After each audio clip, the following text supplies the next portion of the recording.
Hello friends, welcome back to study कर। मैं हूं आपका दोस्त प्रभाकर। आज हम डिस्कस करेंगे 5 जनवरी 2022 से related most important current affairs को। तो लेक्चर को आप बहुत ही ध्यान से सुनिएगा। ये जो लेक्चर है ये समसामयिक विषयों पर आधारित है। तो जितने भी क्वेश्चन है वो आपके एग्जाम के पॉइंट ऑफ व्यू से बहुत ही इंपॉर्टेंट है। नोट डाउन जरूर करिएगा और इनका रिविजन आप जरूर समय पर करते रहिएगा। अगर आपको चाहिए इस लेक्चर का पीडीएफ तो हमारे टेलीग्राम चैनल को ज्वाइन कर लीजिएगा, जिसका लिंक आपको डिस्क्रिप्शन बॉक्स में मिल जाएगा। पहला प्रश्न डिस्कस करते हैं। इंपॉर्टेंट प्रश्न है, अगले 6 माह के लिए किस देश ने यूरोपीय संघ की अध्यक्षता संभाली है। इंपॉर्टेंट क्वेश्चन है दोस्तों, यूरोपीय यूनियन से रिलेटेड है। तो यूरोपीय यूनियन का अध्यक्ष कौन बना है? तो ये बना है फ्रांस। कौन सा देश बना है? फ्रांस बना है।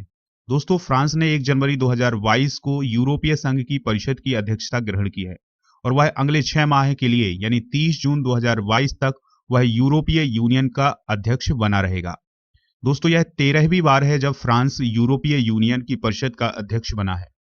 यूरोपीय यूनियन के अध्यक्ष के रूप में फ्रांस का जो आदर्श वाक्य है वो है रिकवरी, स्ट्रेंथ और बिलोंगिंग।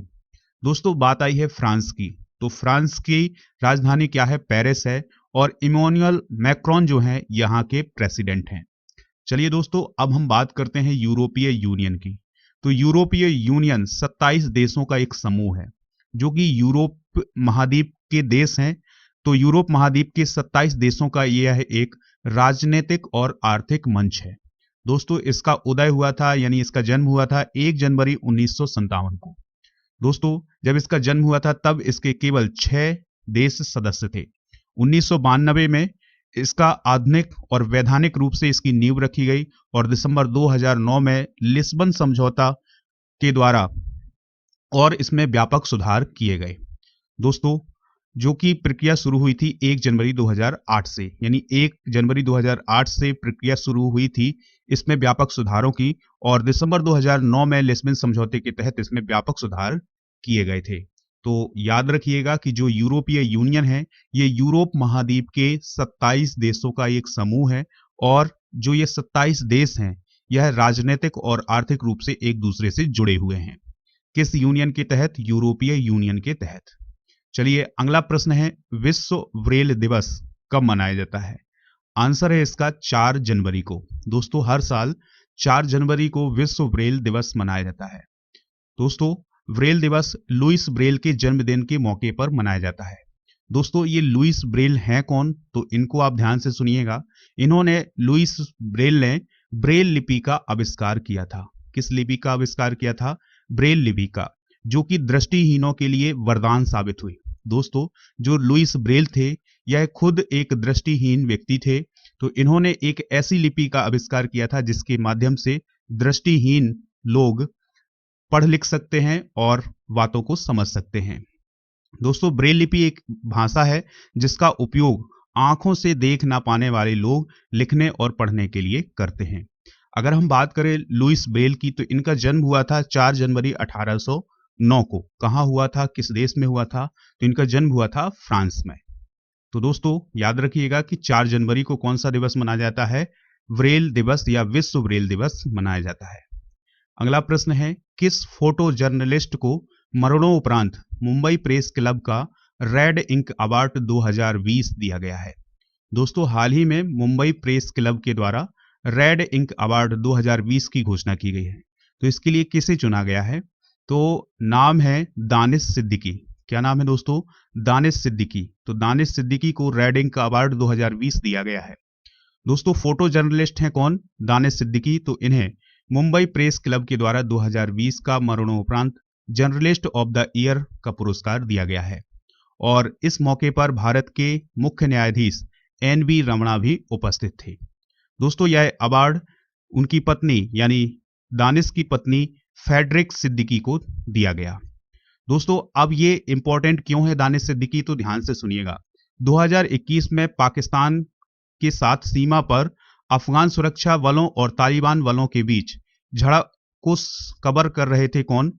दानिश सिद्दीकी। तो उसी समय उनकी गोली मार करके हत्या कर दी गई थी। दोस्तों हम सभी लोग जानते हैं कि जो तालिबान है उसने अफगानिस्तान पर कब्जा कर लिया है और अफगानिस्तान के जो सुरक्षा बल थे और जो तालिबान के लोग थे उनके बीच जब झड़प हो रही थी तालिबान में, और उसी समय दानिश सिद्दीकी रिपोर्टिंग कर रहे थे यानी फोटोग्राफी कर रहे थे, तो उनकी गोली मार करके हत्या कर दी गई थी। चलिए दोस्तों, अगला प्रश्न डिस्कस करते हैं। रक्षा अनुसंधान और विकास संगठन, जिसे हम डीआरडीओ के नाम से जानते हैं, ने कब अपना स्थापना दिवस मनाया है? तो ये मनाया है 1 जनवरी 2022 को। लेकिन याद रखिएगा, कौन सा स्थापना दिवस मनाया है? 64वां स्थापना दिवस मनाया है। ठीक है, यानी 1 जनवरी 2022 को डीआरडीओ ने अपना 64वां स्थापना दिवस मनाया है। दोस्तों, डीआरडीओ की स्थापना 1958 में रक्षा के क्षेत्र में अनुसंधान कार्य करने के लिए की गई थी, और शुरुआत में इसकी 10 प्रयोगशालाएं बनाई गई थी। दोस्तों, जो डीआरडीओ है, इसका काम है जो भारत के सशस्त्र बल हैं यानी सेना है, उनके लिए आधुनिक हथियार का निर्माण करना और जो डिफेंस टेक्नोलॉजी है उसका विकास करना। दोस्तों, वर्तमान में डीआरडीओ के जो अध्यक्ष हैं वो कौन है? जी सतीश रेड्डी, यानी जो डॉक्टर जी सतीश रेड्डी हैं वो डीआरडीओ के अध्यक्ष हैं। इसके अलावा रक्षा अनुसंधान एवं विकास विभाग के सचिव भी हैं। दोस्तों, डीआरडीओ के द्वारा हाल ही में कुछ किए गए परीक्षण को भी डिस्कस कर लेते हैं, तो आपको बहुत ही ध्यान से सुनना है। दोस्तों, डीआरडीओ ने हाल ही में नई पीढ़ी की प्रलय मिसाइल का प्रथम उड़ान परीक्षण किया है। इसके अलावा अग्नि पी मिसाइल का भी सफलतापूर्वक हाल ही में डीआरडीओ के द्वारा परीक्षण किया गया है। सुपरसोनिक मिसाइल असिस्टेड टॉर्पीडो यानी स्मार्ट का भी अभी हाल ही में डीआरडीओ ने परीक्षण किया है। इसके अलावा सतह से सतह पर मार करने वाली बैलिस्टिक मिसाइल अग्नि 5 का सफल परीक्षण किया है। किसने? डीआरडीओ ने। तो दोस्तों, ये जो अग्नि 5 है, इसको जरूर आप याद रखिएगा कि ये बैलिस्टिक मिसाइल है और इसका परीक्षण किसने किया है? डीआरडीओ ने। अभ्यास टारगेट व्हीकल का भी अभी हाल ही के दिसंबर में डीआरडीओ ने इसका सफल परीक्षण किया है। दोस्तों, अब हम बात करेंगे स्टडी कर नॉलेज की, जिसमें हम सामान्य अध्ययन से रिलेटेड कुछ महत्वपूर्ण प्रश्नों को डिस्कस करेंगे जो कि आपके एग्जाम में पूछे जा सकते हैं या पूछे गए हैं। दोस्तों, अगर आपने अभी तक लेक्चर को लाइक और शेयर नहीं किया है तो लाइक शेयर कर दीजिएगा, जिससे स्टडी कर को सपोर्ट मिल सके। पहला प्रश्न है सामान्य अध्ययन का। तो भारत सरकार ने द्वितीय पिछड़ा वर्ग आयोग की नियुक्ति किस वर्ष में की थी? आंसर होगा इसका 1979 में। यानी भारत सरकार के द्वारा द्वितीय पिछड़ा वर्ग आयोग की नियुक्ति कब की गई थी? 1979 में। फिर है अगला दोस्तों, नल्ला माला की पहाड़ियां किस राज्य में स्थित है? तो नल्ला माला की जो पहाड़ियां हैं वो आंध्र प्रदेश में स्थित है। अगला प्रश्न है भारतीय संविधान का प्रथम संशोधन अधिनियम किस वर्ष लागू किया गया था? तो आंसर होगा इसका 1951 में। मेघालय का लोकप्रिय फसल कटाई त्योहार कौन सा है? तो दोस्तों, ये फसल कटाई त्योहार है बंगाला। क्या नाम है इसका? बंगाला। सीएफसी यानी क्लोरोफ्लोरो के उपयोग से पृथ्वी के वायुमंडल की कौन सी परत क्षतिग्रस्त हो सकती है? तो दोस्तों, क्लोरोफ्लोरो के कारण जो वायुमंडल की ओजोन परत है उसकी क्षति हो सकती है। तो ये थे कुछ सामान्य अध्ययन से संबंधित महत्वपूर्ण क्वेश्चन, तो इनको आप नोट डाउन कर लीजिएगा। चलिए दोस्तों, करंट अफेयर्स का अगला प्रश्न डिस्कस करते हैं। अगला प्रश्न है 1971 युद्ध में शामिल नौसेना के किस तत्कालीन वाइस एडमिरल का 100 वर्ष की उम्र में निधन हो गया है? तो दोस्तों, उनका नाम है एस.एच. शर्मा। क्या नाम है? एस.एच. शर्मा। दोस्तों, एस.एच. शर्मा 1971 के युद्ध में वाइस एडमिरल के पद पर थे। तो दोस्तों, पाकिस्तान के साथ 1971 के युद्ध में नौसेना की पूर्वी कमान का नेतृत्व करने वाले वाइस एडमिरल एस.एच. शर्मा का 100 साल की आयु में निधन हो गया है। दोस्तों, इस युद्ध में ईस्टर्न फ्लीट के फ्लैग ऑफिसर कमांडिंग कौन थे? एस.एच. शर्मा।